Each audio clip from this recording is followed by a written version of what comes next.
Welcome to part 6 of 9 in my refutation of arguments against the tropical zodiac. In part 1, I explained that the appeal to tradition is not traditionally a logical argument, but is a really great way to demonize an opponent and stir up a lot of negative emotions against him. In part 2, I explained that the instability in the historical astrological culture of the West is not a sign of inferiority of the tropical zodiac. Rather, it's a direct result of the instability in the social, political culture of the West as a result of the rise of Christianity and Islam, radically new religions, beginning from the 5th century.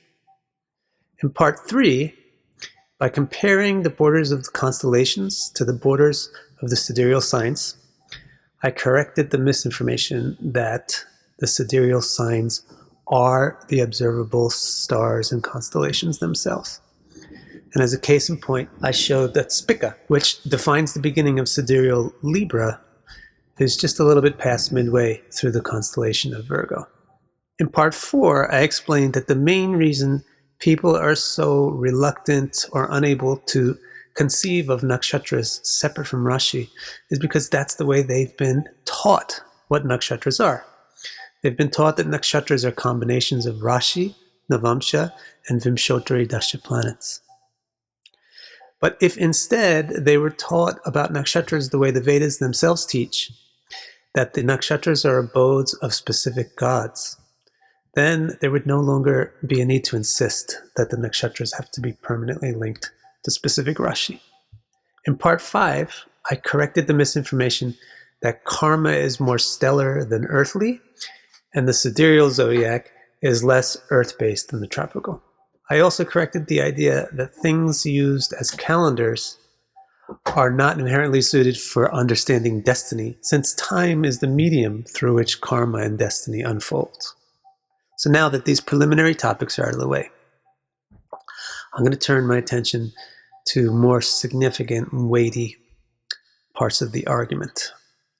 I'm going to dedicate part 7 to exploring the evolution of the zodiac and the claim that the original zodiacs were all sidereal. In part 8, I'm going to go deep into the textual analysis of classical zodiac definitions. And finally, in part 9, I'm going to bring the entire thing to a close by revisiting the appeal to tradition argument. Before getting to 7, 8, and 9, there is something very, very weighty, very, very important, very, very significant to understand first.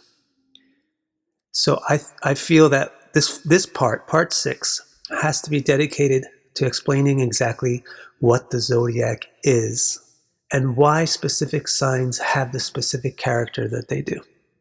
This will serve as proof of my contested statement that the 12 signs are inherently tropical. It will also refute the claim that the meaning and nature of the zodiac signs comes from stars or constellations or nakshatras. Finally, this information that I present to you in this part will really make it possible to easily digest the material that I'm going to present in 7 and 8. So now let's get to it. Let's explore this question of why are the signs what they are. And first of all, why are there 12 equal-sized? Why not 13 unequal-sized like the constellations themselves? Why not 27 like the nakshatras or 28 like the Chinese nakshatras? Why not 36 like the decans or 18 like the Babylonian sidereal system? Why 12? Why equal size? So we can use a clock to easily understand exactly why there's 12 equal-sized zodiac signs, because the clock was actually designed around the same principles of motion that create the zodiac. So take a clock without anything on its face. Let the small hand represent the sun, the movement of the sun, and the big hand represent the movement of the moon. Line up the two hands, sun and moon hand, on one point, and then let it run. So as the moon goes around once, the sun only covers a certain arc of space. Put a line Each time the moon goes around once, put a line where the sun is, and you'll get 12 equal divisions of space. Those 12 equal divisions of space are the 12 rashis, the 12 signs. Now, both the sidereal zodiac and the tropical are defined this way. Both of them are defined exactly this way. That's why sidereal signs look like this and don't look like this. They're 12 equal-sized divisions, not 12 or 13 unequal divisions. So the only difference between the two is where the first division starts. That's why the sidereal signs are here, where the tropical signs are here. As you can see, they're the same exact thing, just in a different place. This is why I say, and I stand by the statement, that there are not two zodiacs. The word zodiac now should be defined in its most direct sense as the 12 divisions, Aries, Taurus, Gemini, etc. There are not two of these. There's one such zodiac, but two theories about where it begins. So let's get to this question about where it begins. Where is the start of the zodiac? Time is to be measured by the movement of the sun, and therefore starting points in time are measured by the appearance of the sun coming into view. To understand the beginning of the zodiac's unit of time, which is actually the divisions of a year, we have to look to the celestial horizon. The celestial horizon divides the heavens into a celestial sky and a celestial ground.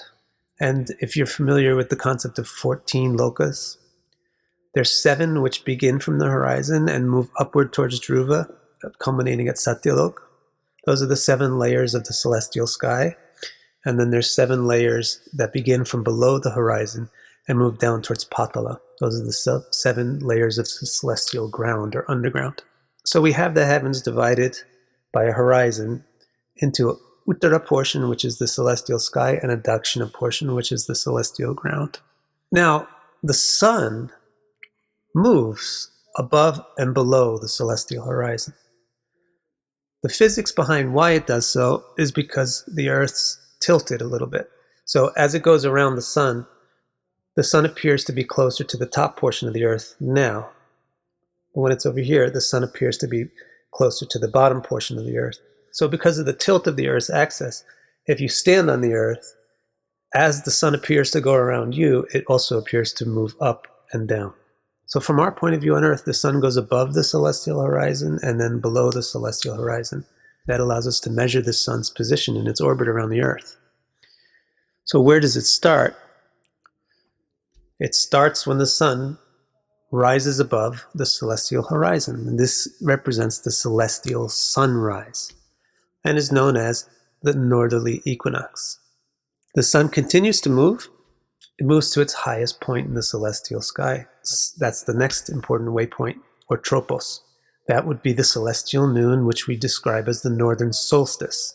The sun will continue to move and come to its third key point milestone, tropos, which is the celestial sunset, which we describe as the southerly equinox.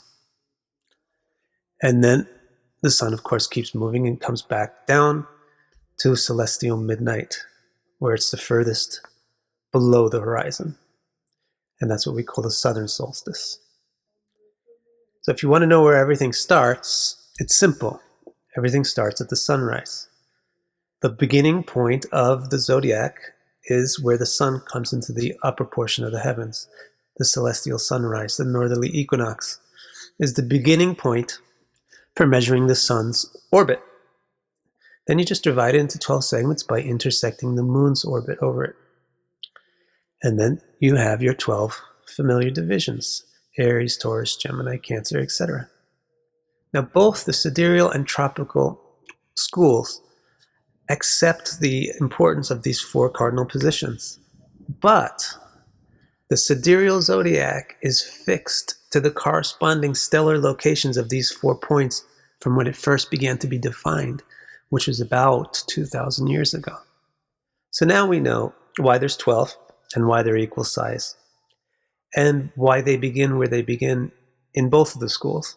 Now let's ask why the signs have the character that they do have. Why is Leo self-confident? Why is Gemini talkative, etc.? 3 main factors combine to constitute the symbolism of each sign. The first one is the ruler of the sign, then there's the element of the sign, and third is the mode of the sign. And there's also a 4th consideration, which is slight, the sequence of that sign from Aries. If you break it down into how important each one is, you see the ruler is very, very important, the element is next, the mode is somewhat important, and the sequence is slightly important. Ruler, element, and mode will, by their combination, constitute the actual symbolic nature of each sign. And that's why Leo is self-confident, etc. And that's why Taurus is beautiful, etc. And that's why Gemini is talkative, etc. Because of the combinations of the elements, ruler, and mode. So let's try to understand the rationale behind why a specific sign has a specific ruler, has a specific element, has a specific mode. So let's start with the rulers.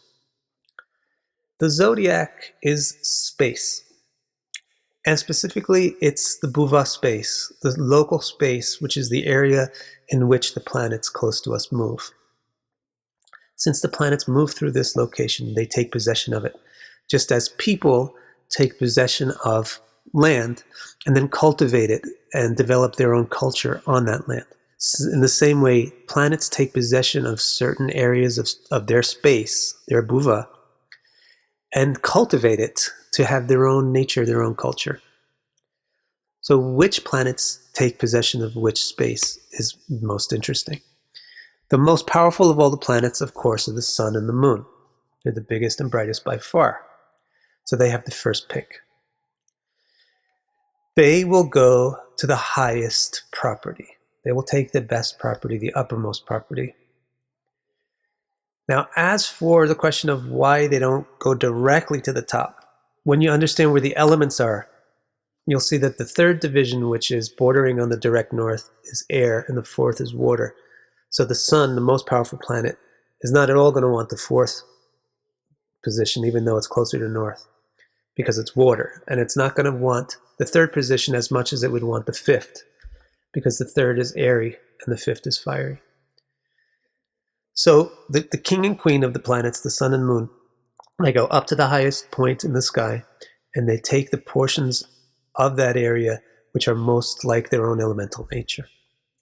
And so that's why the sun owns Leo and the moon owns Cancer. The rest of the planets come to the sun and moon, the king and queen, in order of their speed, request property, and get it. So the fastest one, Mercury, comes first and gets the next 2 signs, Gemini and Virgo. The next fastest planet, Venus, gets there next and gets the next 2 signs, Taurus and Libra. Mars is slower, gets there later, gets the next 2 signs, Aries and Scorpio. Jupiter is even slower, gets there later, gets the next 2 signs after Mars' signs, gets Pisces and Sagittarius. Finally, Saturn limps in and gets the last 2 remaining signs down at the bottom of the universe, Aquarius and Capricorn. So this is the rationale behind why a specific sign belongs to a specific planet. And both the sidereal and tropical zodiac systems accept this rationale. However, the problem with the sidereal system is that its signs are not permanently affixed to these 4 cardinal points: north, south, east, and west, especially north in this case.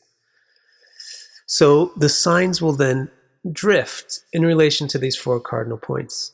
So as you can see, the assignment of rulership from a planet to a sign is inherently tropical because it's based primarily on the position of the sun's highest point, the most northerly point, the highest point in the sky. Now that we understand why the planets rule the specific signs they rule, let's take a look at the elements, the next most important thing in determining the character of a sign. And let's try to understand why specific signs have the specific elements that they do. Again, this is entirely based on the 4 cardinal points: the sunrise, the highest point of the sun, celestial north, the sunset, celestial west, and the lowest point of the sun, celestial south. So sunrise in the east is associated with light and fire, brightness. So the easternmost sign, Aries, becomes the root of the fire element. That's why Aries is the fire element.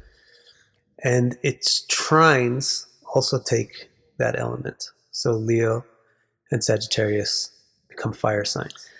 Then the southernmost sign, Capricorn, it's in the celestial ground, so it represents the earth. Therefore, Capricorn is the root of the earth signs, and by its trine, Taurus and Virgo also become earth areas.